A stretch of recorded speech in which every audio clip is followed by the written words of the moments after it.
How am I staying like catch my family? We are back from Mount Hood yesterday, and the day before that, and the day before that, and the day before that. It's absolutely insane.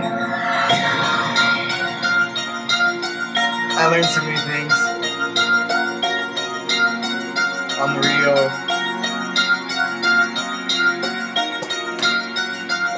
Alright. What up, Dan? Love you, bro. You crushed. This is a preview to the Mount Hood video, which I'm going to be creating in the next 3 days. What's up? Alright, maybe I'll just try to crush some stuff that we learned. Dan, I can't wait for your video. I just got a text message from Dan. It's very funny. He got lit up like a Christmas tree. That guy leveled up like 3 levels on that activation. He's all... Hold on, let me see. Let me see if this is appropriate.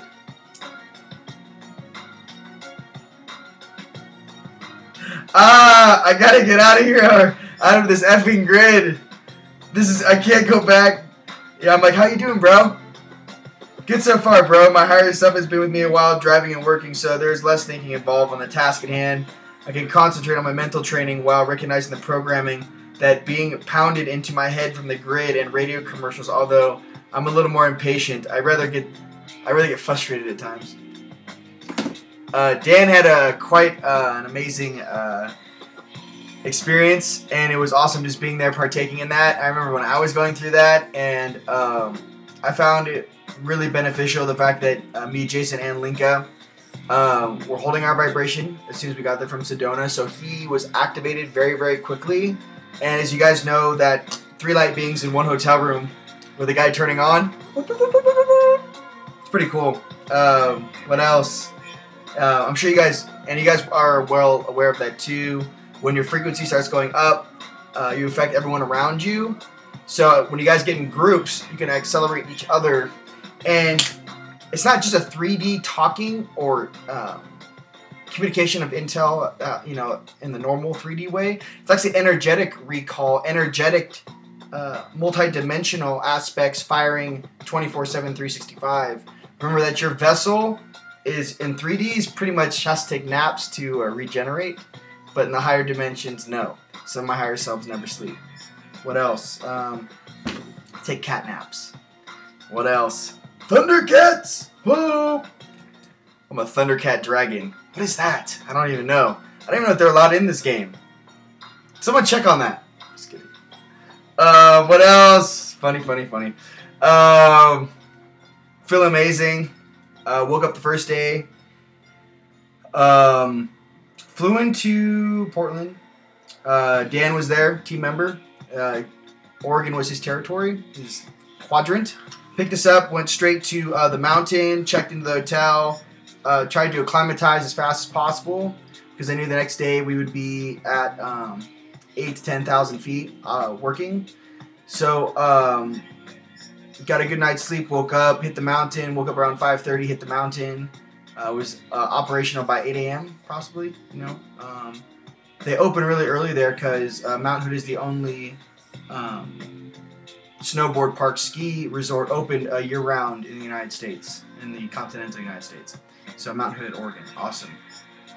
A lot of pros were there. There's also a lot of Olympians on our plane going to the tryouts, I believe in Eugene, Oregon. A lot of the track guys, some of the guys from Phoenix were on that plane. It's pretty cool talking to them. The Olympics is going down! There's different levels in the Olympics. What else? So, the first activation, funny enough, some of our footage got magically fried. I was watching it in the hotel room afterwards. I'm like, this is insane! We get it back, it's like, error, don't recognize codec. And I'm like, are you serious? They're like, yeah, that shit was too good. We had to cut it. We had to cut it. You guys got way too much on camera. Me and Jason both had dual helmet cams, and he got the new helmet cam. And it was, yeah, it was pretty rad. I don't know why I had to do this, but I did. Go ahead and replay that awesomeness. Moving on. Now, I'll talk a little about the mission. I actually will let Jason talk more about that. That's his specialty. He likes to do the mission breakdowns. Like I said, this is not the video. This is a preview to the video.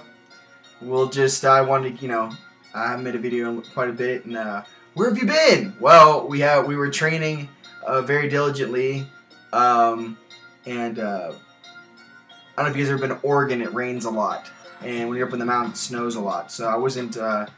We were prepared with our snow gear, but we weren't really prepared for it being monsooning on you and then snowing and freezing. It was fantastic. That's why that mountain is very, very special. Energetically, it is very similar to Mount Shasta. They are both volcanoes. But the issue with that, it is Shasta. Okay, here's your analogy. Mount Shasta, say, is your international airport. Say in any normal any country out there. I don't know. It's like I don't know. Let's consider it. Okay, fine. Keep it in the United States, LAX, or it's international airport. Okay. The issue is that Mount Hood is more like a private airport, ran by specific beings and groups. It is not a free-for-all come in, land, and have fun. They've got 3 to 4 big guys over there, cosmic beings, that like to run their show the way they do, and all respect to them. Tip my hat off to them. Upon entering the premises, when you cross the tree line, especially in the specific areas when you're driving up to Timberline Lodge, you will feel the energy switch. It's almost like you're entering I call it the gates of the Citadel. Higher selves there are pretty cool. Lower dimensionals kind of run amok. I'm going to be honest with you on that one. Outside the city walls, I'm going kind of advanced for you guys, just because they got me at this frequency for a reason, so we'll just keep going with it. What I mean is castle, citadel, energetic, rings of consciousness, on a mountain, fortress, fortified, upper dimensionals in this area, lower dimensionals outside the gates, running around, still attached to their higher selves, but basically like a bunch of kids running around with no babysitter, no parents. We just kind of do what we want, like Lord of the Flies type of a situation. The first night we were approached. It was kind of funny. I'm going to spit it the way it happened, not the way you want me to say it. Okay? The first night we got there, very interesting. We were all kind of, we got tested, all 4 of us. They were trying to pull us out of our bodies. That was interesting. That did not happen. I woke up like Voltron at like 3:30 in the morning and grabbed my staff and started smashing on things. All right, let's document the truth, shall we? All right. You're going to keep putting me in these situations. Moving on. Very interesting, and it was a test for us as far as how conscious are your 3D vessels. It was like a test. It was like similar to our first tests on Mount Shasta.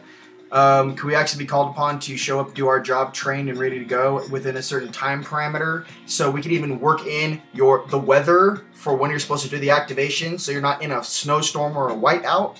Like, how good can you get honed and tuned into what you're doing, specifically 60 days before the event? Can you be completely trained in basically in complete alignment? So when we put you in action, let's get it done. Are you gonna be able to pull that off? And again and again and again, here on Team Light, we continue to get the job done, and that is a testament to all our team members out there. And not to mention that. Many of the team members higher selves energetically that in 3D that are in our groups and have fun and whatnot. The 3D is kind of unconscious of what's going on. A lot of you guys, as soon as your vessel shuts off, are training with us. Wanted to say you guys are all doing a great job. Can't tell you how many beings have our back when we go into these situations. It is like a flood of light. And even though in 3D we don't communicate 24, every day, like, hey, what's up, bro?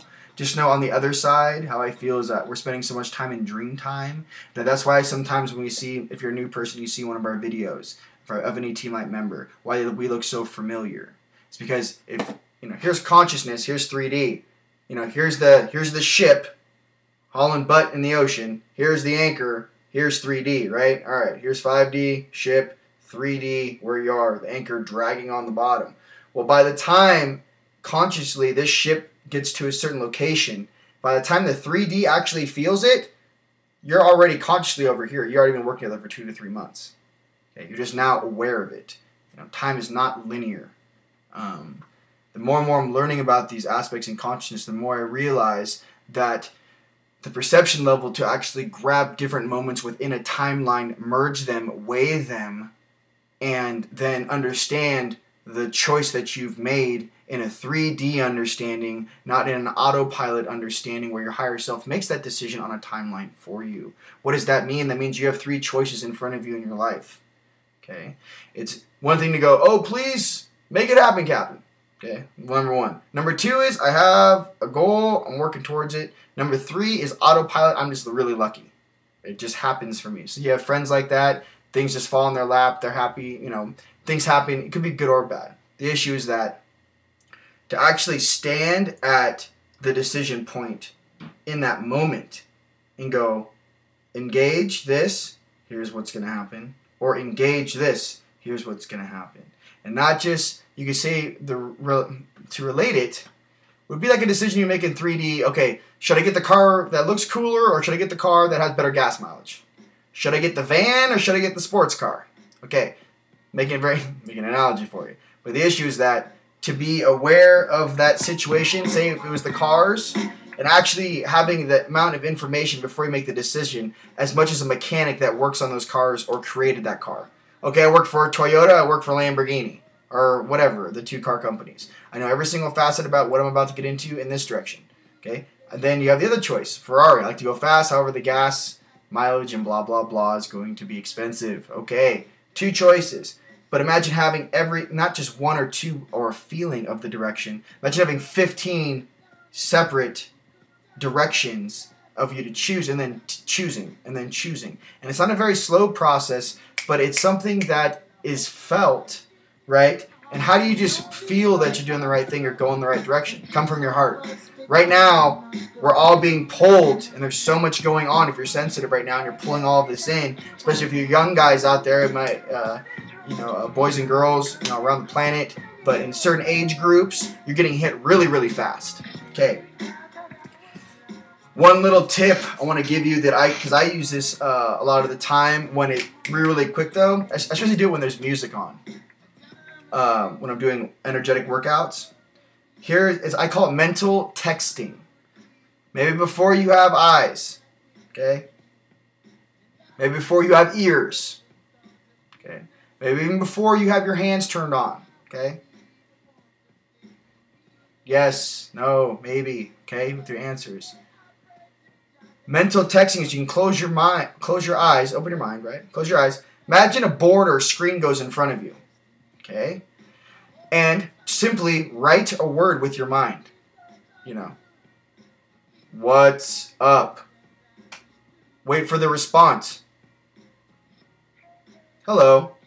I mean, it's like higher self. Should I do this? Should I go left or should I go right? Is it a yes or no question? You'd be really surprised how fast you can ask questions and get yes or no answers to. Yes, no. Should I do this right now? Yes or no. Okay? Now, when you have your little mental screen and you have you're kind of going in blind, right? If you can even see the shadow, yes, no, even that big hand movement. Is it a yes? Hit my hand. Is it a no? Hit this hand. Pay attention, see the energy move. Boom. It's a yes. Little things, even in the dark, you can still see the variant array of the matter and energy coming at you, yes or no. Okay? Their perception is they see you 1080p. Your perception is you're trying to look at them through, like, when you can't find the right channel on a TV, it's like all static. That's your perception in the beginning. Okay? And as you get a little more advanced, okay, I'm on channel 2. I can see you, you can see me. Hey, what's up? They're like, hey, what's up? Okay. What is that? You're perceiving beyond the veil. You're perceiving beyond the base functions of your vessel. 5 senses, please. Okay. 10 fingers, 5 senses. What's being hidden from you? All right.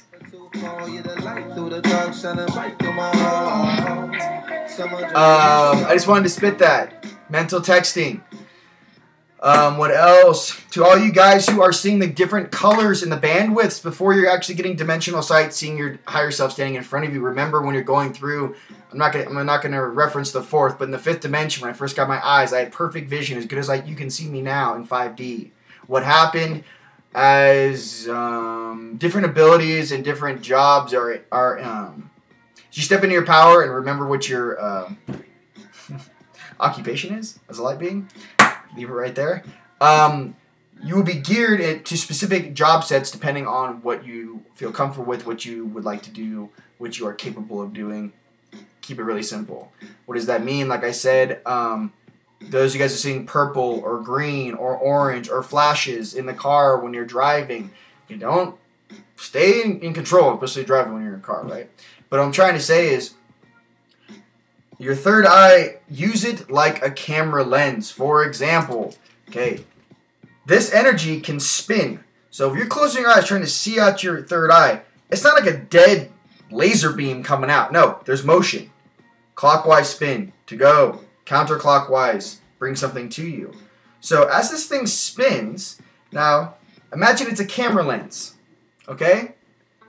And try to focus on the higher self or dimensional being or place that you are going to in front of you by rotating the energy around your third eye, clockwise or counterclockwise. Think of it like a camera lens. You're focusing.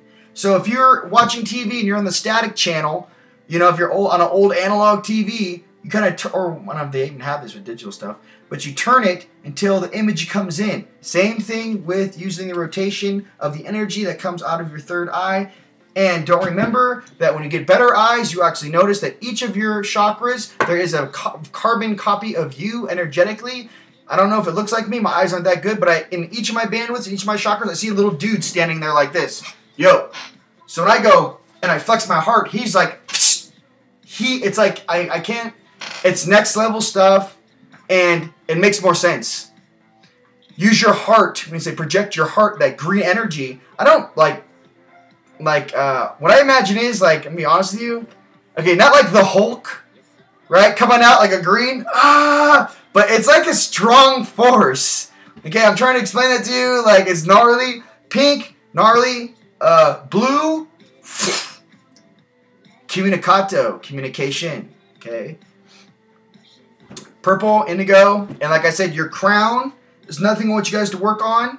Try to get at least 3 rings coming out of your crown, okay? First ring goes to the right, second ring goes, clockwise, first one's clockwise, second one's counterclockwise, third one's clockwise. As you go up with your crowns, first one's about this big. As it goes higher, second ring's about this big, third ring's about this big. Now, in perspective to where you are, okay? First ring, second ring, third ring.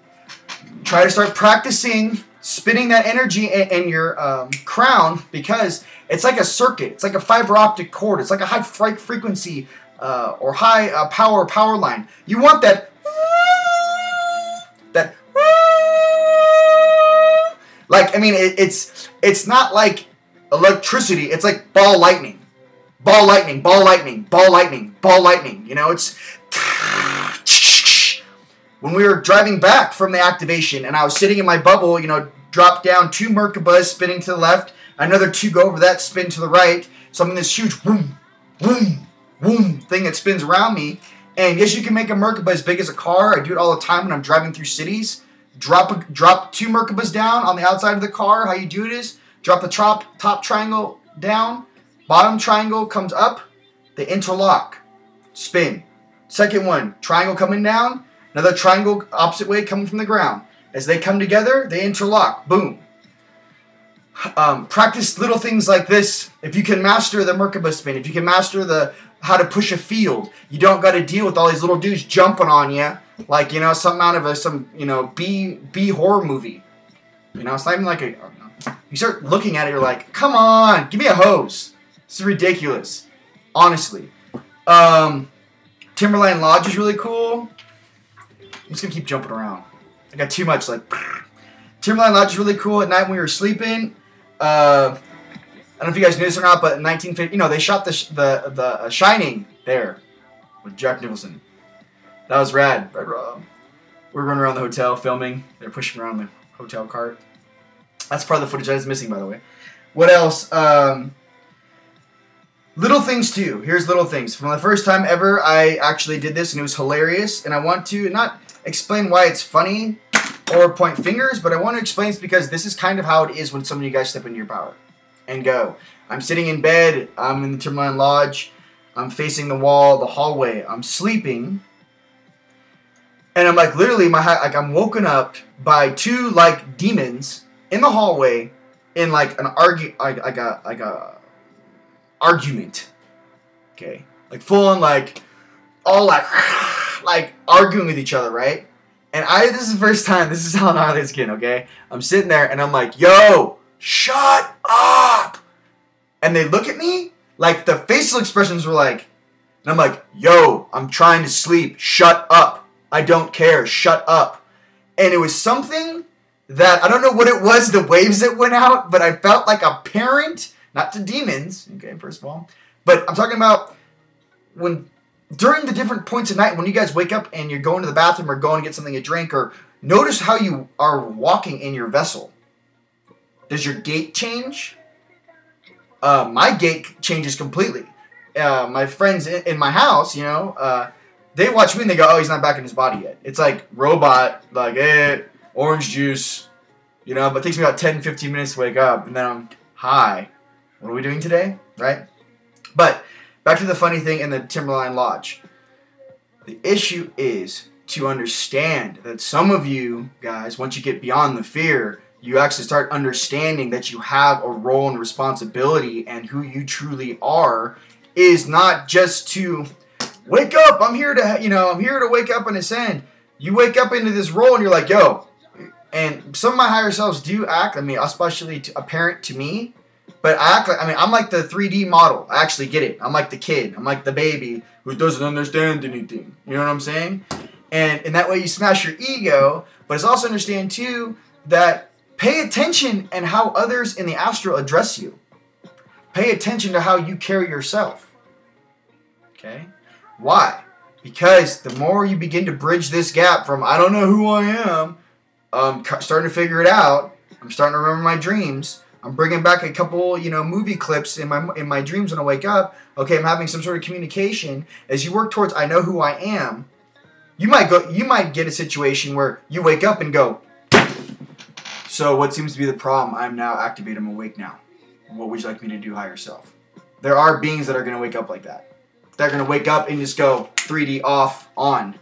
I mean, if you want to think about it, ladies and gentlemen, out there across planet Earth, if you really had a higher consciousness, say extraterrestrial, interterrestrial, ultra-terrestrial being, how would you actually integrate into a system where time has no presence for you? And you actually want to integrate into a system to aid it in unlocking it and freeing its consciousness so that it can be, you know, returned to the one, return to being whole, return to understanding that we are all connected and not separate. Okay? How do you do that? Well, you simply, you know, populate into the population. And what is that? You have higher consciousness beings being activated across planet Earth throughout different waves, right? And in that, you can monitor, adjust, and actually get a eye-to-eye sample, time sample experience of actually what is going on this planet and what can we do to fix it. You're not lying to some ET sitting in a boardroom. You got ETs on the ground in the flesh that went to high school going, yo, dude, these guys are assholes. I'll sign on a piece of paper for you. Where do I sign? Do I raise my hand? Do I want them removed? What would you like me to do? And now you have millions of people like that. So that situation with specific aspects of consciousness, it's a slam dunk. It's not even a close. There really is no room for negotiation. Okay, the issue is, and this is why, it's so off kilter, uneven. It got this side, the dark side, covered so much ground that now it's like they're so top heavy they have no foundation to stand on. They got this huge corporate deal, and they're standing on toothpicks. Okay? As this vibration starts to change, those toothpicks fall apart. Down it comes. Okay? And in the yin and yang in the universe, guess what? It happens all over the place, all the time. This is not something new. Okay?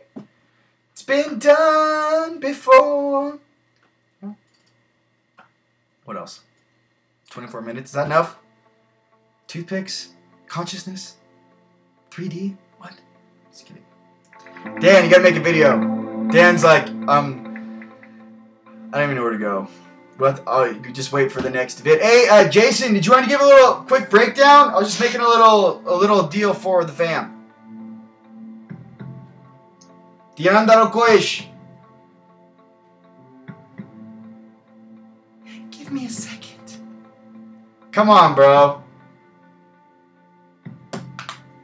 Alright, well, fair enough. He's there. He's being gay. Bristol Cone Pine, though. Oldest living thing on planet Earth. Amazing. Yo! Oh, I see. I knew you. I knew you.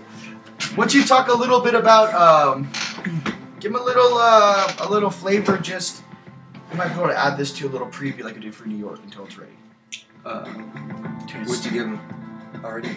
I paused the mission breakdown because I wanted you to do the 1, 2, 3, and not the geographic locations, but more or less what was asked of us and how we overcame and some of the things we learned. Sure. Let's see. We did 1 and 2 on the first day, and that was done. We did a little snowboarding out of bounds to get to each location. That was what it took us about 4 hours to do those 2. Yeah, I was smoked after that. After 1 and 2. Yeah, it was Dan's first day snowboarding. So that was... No, he tried to ski first. Yeah, skiing. Yeah, we were so trying to ski first. it took us a little while to get up the mountain, and but we took care of it. Everything was good to go. What else? We did number 3. The next day was the recovery day. Yes. And a weather day. So the 3rd day we went up to the summit and casted a 3 from there. Mm. And then we got the snowboard down. That's pretty cool. My backpack was heavy. This guy was running by. Actually, you were dragging 2 snowboards, so. Well, you had like 60 pounds on your back. Yeah, I know. We were sharing the weight, sharing the load. That's what you do. But talk a little bit about, I guess the reference would be about some of the stuff we learned. I mean, I talked about some of the stuff we went through. Remember when they were messing with us the first night, we were being tested. I talked about in the Timuron Lodge. It was a great learning experience seeing Dan get activated like he did. Yeah, I said that was tight. It was just like each day he was reaching new levels of consciousness and was just like blown away. Like, whoa. Yeah, he gave it his all too. We'll show you in the next. We'll show you in the next video. He gave it his all. What else? We love you, Dan. That's pretty much it. Anything you want to share? I mean, that wrap it up. I just wanted to. That was very detailed. Oh yeah, description of we did 1, 2, and 3, and well, I'll save some more details. Once you talk about the ice caverns that were on the glacier when we were out of bounds, you fall into, it was like on Discovery Channel. You know, you see those like ice holes. You're like, God, I never want to fall in one of those things. Yeah, we were going over those things, and I was like, this is real. If you go down that thing, it's like 30 feet straight down to some ice hole. There was crevasses, that were kind of, some of them were exposed, but most of them were still coming up. Yeah, but if you're hauling butt, you can't see it. That's the whole thing. We only had like 10, 20 feet visibility. But when we saw that, we had to make a safety risk analysis, and we ended up going around it and casting. Kind of gnarly, but I think that's it. I just wanted to say what up. I think I'll lose to Ryan 7 or to say what up to you guys. What up, guys? Mental texting, love you guys. We just got home. We're gonna get organized. I need to catch up on some work, and we will have the next video up in the next couple days. Just wanted to make this one real quick.